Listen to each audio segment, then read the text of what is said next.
기쁜 노래 크게 불러 너의 심령 깨우라. 슬픈 생각 몰아내고 높이 찬양하여라. 주의 돌보시는 사랑 우리 항상 지키고 주의 부드러운 음성 우리 가르치시네. 힘차게 부르자 큰 기쁨의 노래를. 힘차게 부르자 환희의 노래를. 깃발 높이 지켜들고 축제의 날 맞으라. 호산나를 크게 외쳐 감사 찬송 드려라. 모든 생각 위로 향해 구주 영광 노래해. 구원하신 귀한 사랑 길이 송축하리라. 힘차게 부르자 큰 기쁨의 노래를. 힘차게 부르자 환희의 노래를. 거룩하신 아버지께 그의 자비 감사해.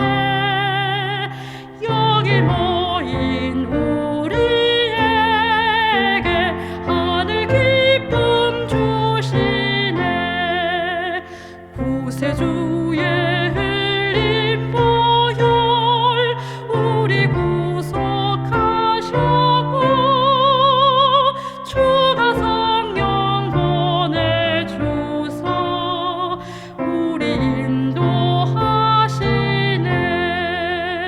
힘차게 부르자 큰 기쁨의 노래를.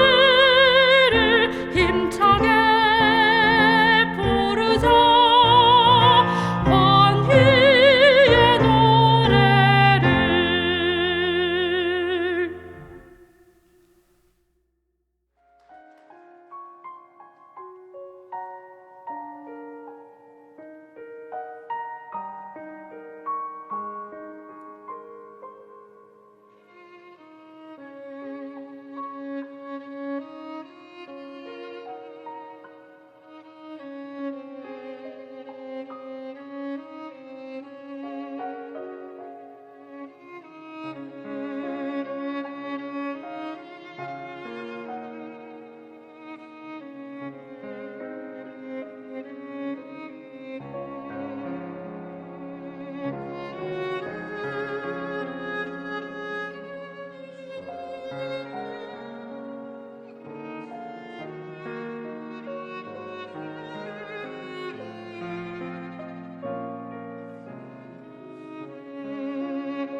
안녕하세요.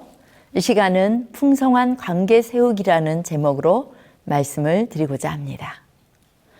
우리는 이 세상에서 유일무이한 존재이기 때문에 자신을 있는 그대로 인정받고 싶은 열망을 가지고 태어납니다.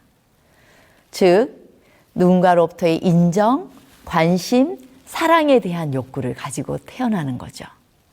나를 있는 그대로 보고 나를 귀히 여겨달라는 것입니다. 그러나 성인이 되어서는 우리의 인정받고 싶은 욕구를 표현할 때 사람들이 만만하게 우리를 인정하려 들지 않기 때문에 그 욕구를 슬며시 뒤로 감춰요. 그러므로 인정받고자 하는 그 열망은 우리의 무의식 가운데 감추어집니다. 성인이 된 우리는 인정받고자 하는 열망을 무의식 가운데 감추긴 했지만 여전히 우리의 의식 가운데에서는 기대감이 있어요. 우리의 외모, 지식, 능력, 성격을 인정받고 싶은 기대가 있고 그 기대가 채워지면 행복하고 기대가 채워지지 않으면 불행하게 느끼게 되는 것입니다. 행복하거나 불행하게 느끼는 것을 우리는 마음이라고 합니다. 우리의 마음은 행복, 불행, 또 삶맛, 죽음맛 등을 느낍니다. 그리고 이 마음은 우리의 말과 태도와 행동에 드러나게 되죠. 마음이 행복하면 어떻게 돼요? 많이 웃고 인사도 잘하고 너그럽고 편안하고 사랑스럽고 또 수용적인 행동을 하게 됩니다. 반면에 우리의 마음이 불행하면 감정의 폭발이 나타나게 되는데요. 누군가에게 폭언을 하고 또 폭력을 하고 또 폭행을 하고 짜증을 내고 신경질을 부리고 불평하고 불만을 가지고 비난하고 인상 쓰는 일 등이 우리의 행동 속에 나타납니다. 버지니아 사티어는 우리의 마음의 8분의 7이 마음이고 8분의 1이 행동이라고 말합니다. 우리는 그 사람의 8분의 1만을 보고 있는 것이죠. 그러나 우리는 사람들이 자신의 8분의 1만을 보고 자기 내면에 대해 인정을 하지 않기 때문에 화가 나요. 이 부분에 대해서 사티어는 이렇게 지적합니다. 내면 존재에 대한 무시 때문에 자존심이 상해 화가 난다. 그래서 우리는 마음을 몰라주는 남편 때문에, 아내 때문에 화가 나고 사람들 때문에 화가 나는 것입니다. 사무엘상 16장 7절을 보겠습니다. 나의 보는 것은 사람과 같지 아니하니 사람은 외모를 보거니와 나 여호와는 중심을 보느니라. 우리가 그리스도 안에서 치유를 경험하게 되는 이유가 여기에 있습니다. 전혀 사랑할 줄 모르는 이가 사랑할 수 있게 되는 이유는 우리의 마음을 보신 하나님을 만난 이후에 가능한 것입니다. 그리고 우리는 하나님의 마음, 하나님의 눈을 가지고 사람들을 보는 능력을 받게 됩니다. 우리 이 시간은 하나님의 형상에 대해서 좀 살펴보고 싶은데요. 요한일서 4장 8절에 보면 하나님은 사랑이심이라 라고 말하고 있습니다. 성경의 하나님을 한 단어로 설명하죠. 하나님은 사랑이시다. 왜 하나님은 사랑이라고 성경은 정의하고 있을까요? 하나님은 본질 자체가 관계 안에서만 설명될 수 있는 신이십니다. 하나님은 세 분 하나님이시죠? 그리고 한 분이십니다. 그래서 우리는 신학적으로 삼위일체 하나님이라고 해요. 그런데 왜 하나님은 삼위일체 하나님이실까요? 하나님이 사랑이라는 것은 세 분 이어서 가능한지도 모르겠습니다. 사랑은 적어도 둘 이상의 관계 안에만 존재하기 때문입니다. 그리고 하나님은 세 분이면서 동시에 한 분이시기 때문에 사랑이라고 설명될 수 있습니다. 관계 속에서 한 분이 되어버린 것처럼 온전히 하나로 연합되어 있으시기 때문입니다.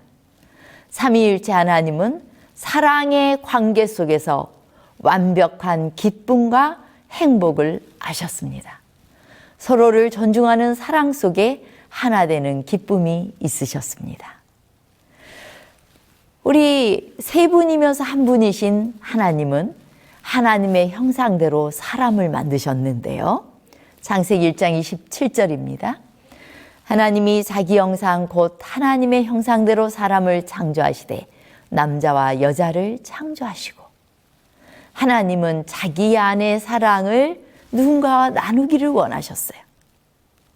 그것은 우리가 사랑하고 결혼하면 자연스럽게 당신 닮은 아이 갖고 싶어요, 이렇게 말하는 것과 똑같아요. 그런 상대방을 닮은 아이를 낳고자 하는 열망과 같은 것이었습니다. 하나님은 서로 확실한 개성을 가지고 있지만 어느 한편에 묻혀 사라지지 않고 서로를 존중함으로 상호 보완하는 관계 속에서 사랑을 나누는 완벽한 사랑의 형상을 사람과 나누고자 하셨습니다. 하나님의 형상의 현현이요, 최상의 관계 형태가 돕는 배필이었습니다. 창세기 2장 18절을 보겠습니다. 여호와 하나님이 가라사대 사람의 독처하는 것이 좋지 못하니 내가 그를 위하여 돕는 배필을 지으리라 하시니라. 돕는 배필은 하나님의 모습입니다. 완벽하게 서로 다른 사람이 함께 살게 하신 것입니다.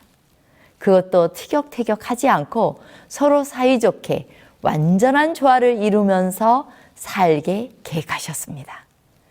그러므로 그들에게 이름도 처음에는 한 이름만 주셨어요. 창세기 5장 1절로 2절에 보면 하나님이 사람을 창조하실 때 하나님의 형상대로 지으시되 남자와 여자를 창조하셨고 그들의 이름을 사람이라 일컬으셨더라 라고 기록되어 있습니다. 그 이름은 아담이라는 이름이었어요. 남자 아담이 있었고 여자 아담이 있었습니다. 그리고 하나님의 형상으로 온 세상을 채우기 위해서 하나님은 명령하셨어요. 창세기 1장 28절입니다. 하나님이 그들에게 복을 주시며 그들에게 이르시되 생육하고 번성하여 땅에 충만하라. 땅을 정복하라. 바다의 고기와 공중의 새와 땅에 움직이는 모든 생물을 다스리라 하시니라. 결혼을 통해서 자녀를 낳는 일은 하나님의 형상, 곧 사랑으로 세상을 채우고자 하신 하나님의 거룩한 계획이셨습니다. 교육 22페이지에 이렇게 말합니다. 에덴 동산은 하나님께서 지구 전체가 어떻게 되기를 원하시는지 보여주는 모본이었다. 따라서 그분의 목적은 사람들이 그 수가 늘어남에 따라 세우게 될 다른 가정과 학교도 당신께서 주셨던 것과 같은 것이 되게 하는 것이었다. 그렇게 되면 시간이 지남에 따라 지구는 하나님의 말씀과 그분께서 하신 일을 배우는 가정과 학교로 가득 차게 되고 이곳 학생들은 하나님의 영광을 아는 빛을 세세토록 반사하기에 더욱 합당한 사람이 될 수 있을 것이었다 라고 기록하고 있습니다.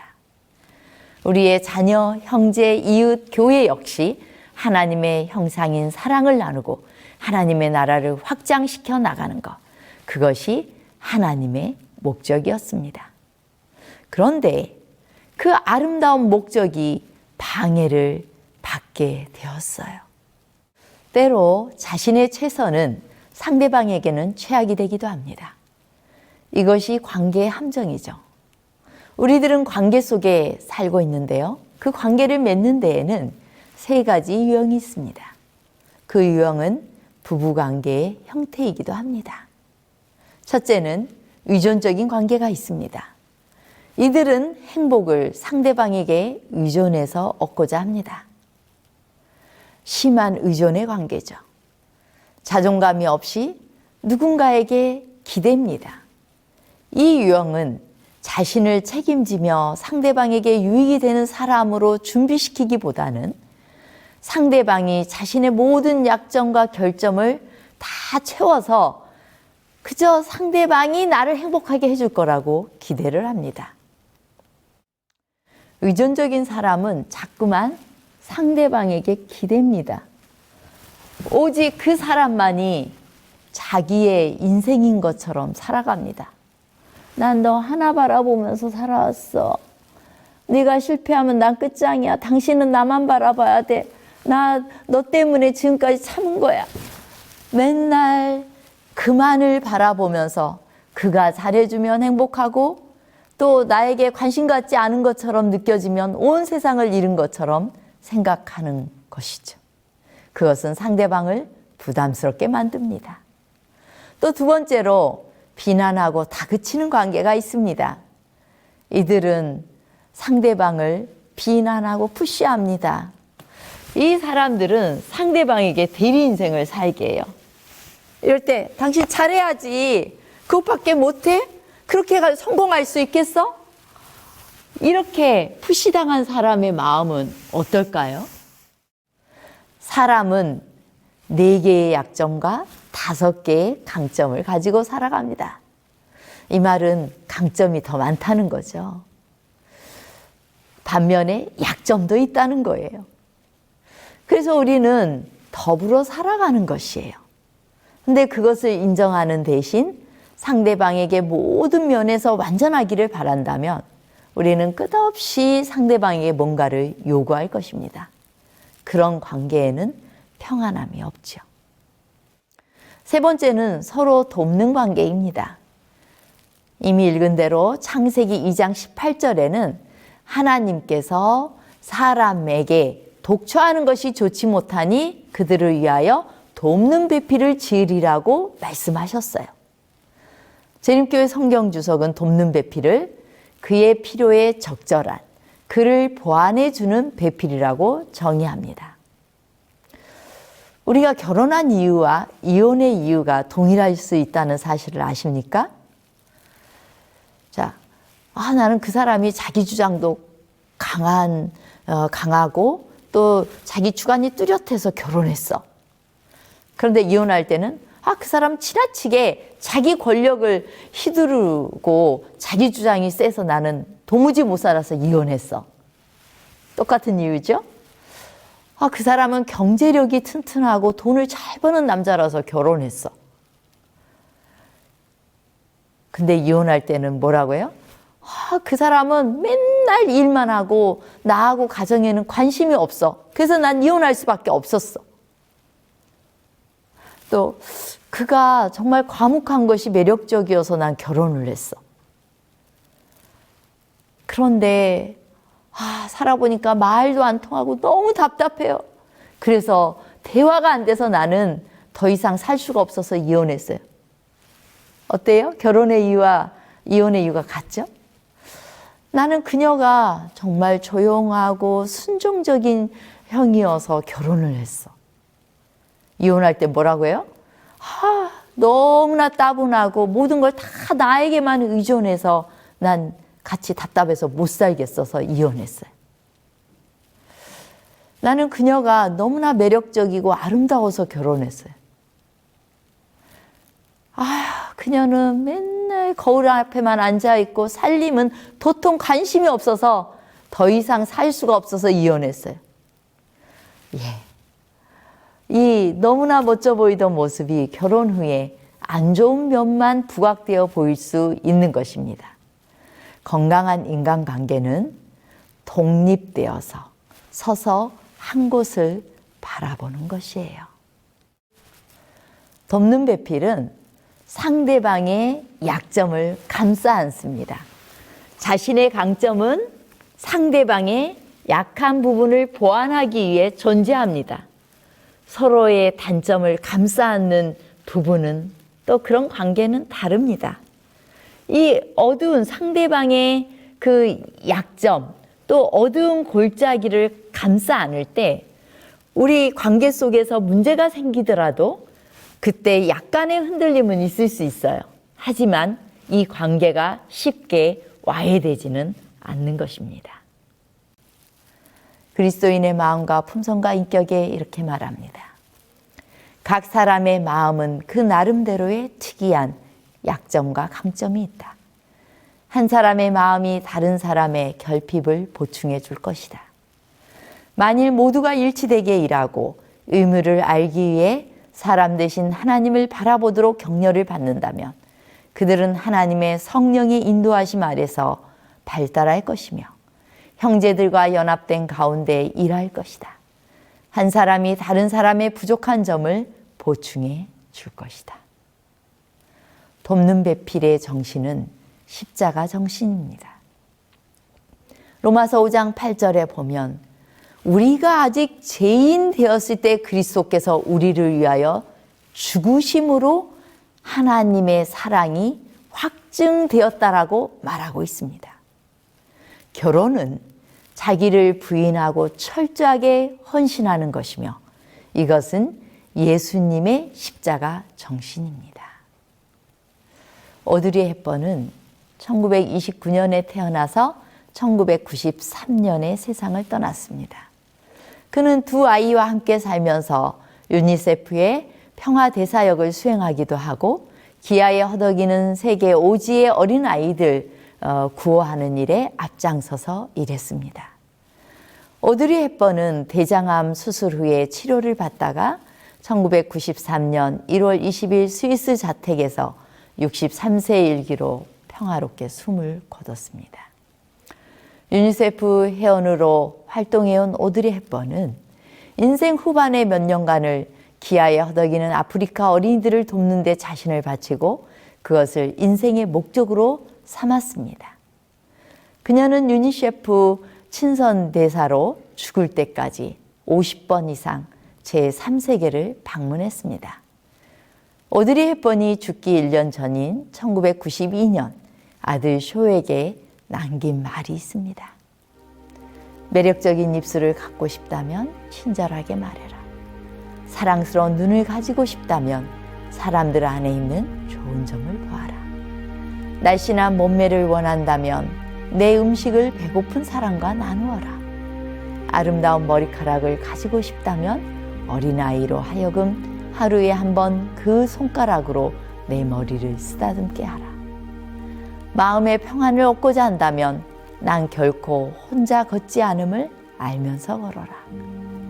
사람이란 그 어떠한 경우라도 복원되고 새로워지며 부활하고 재생하며 그리고 늘 회복 또 회복되는 법이란다.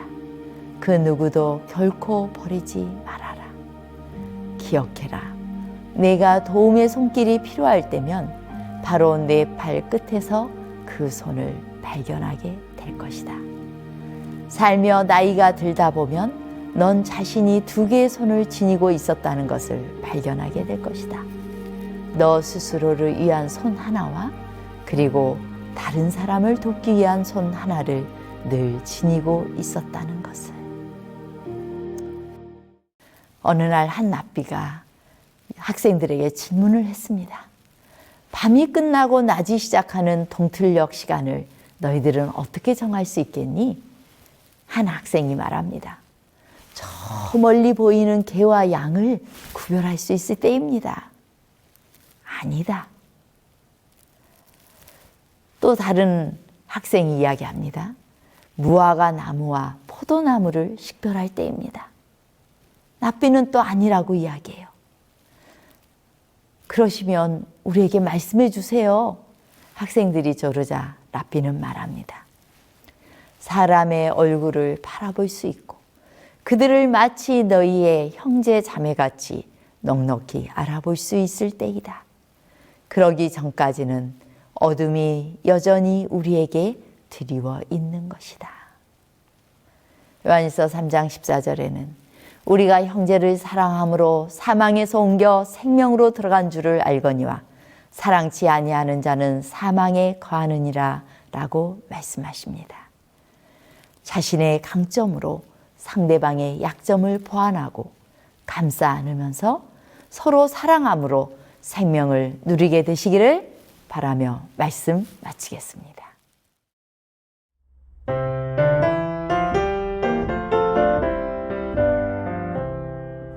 주의 사랑 비칠 때에 참 기쁘네.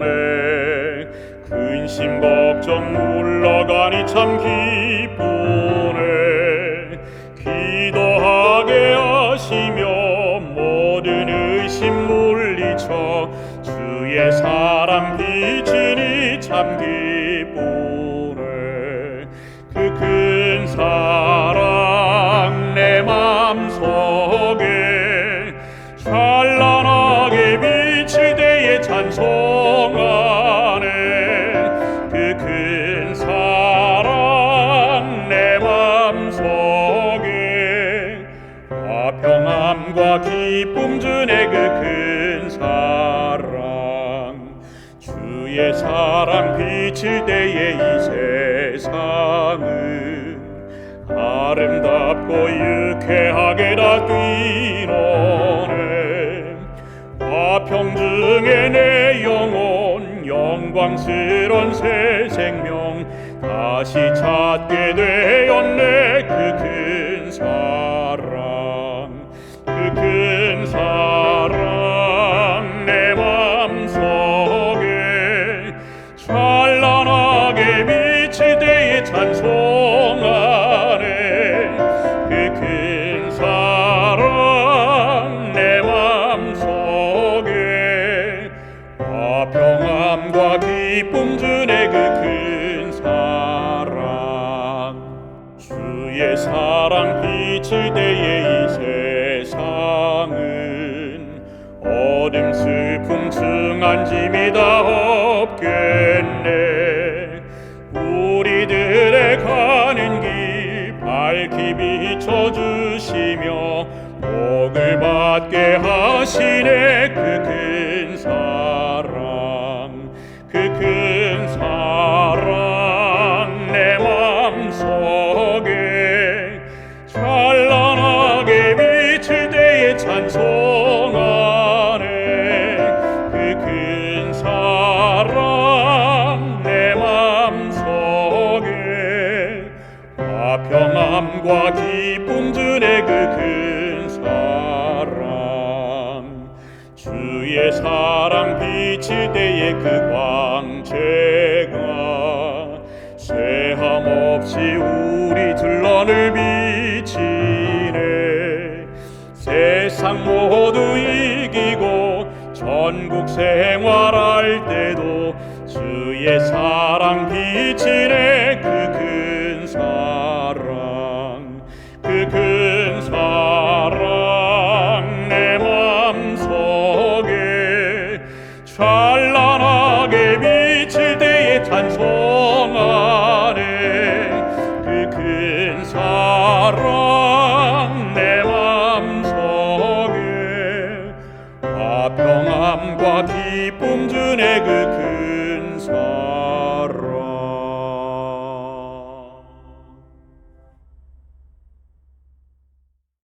사랑의 하나님 아버지, 저희 곁에 소중한 사람들을 주셔서 감사합니다. 예수님의 십자가의 정신으로 상대방의 약점을 감싸주고 먼저 사랑할 수 있도록 저희에게 사랑을 공급하여 주시옵소서. 예수님의 이름으로 기도합니다. 아멘.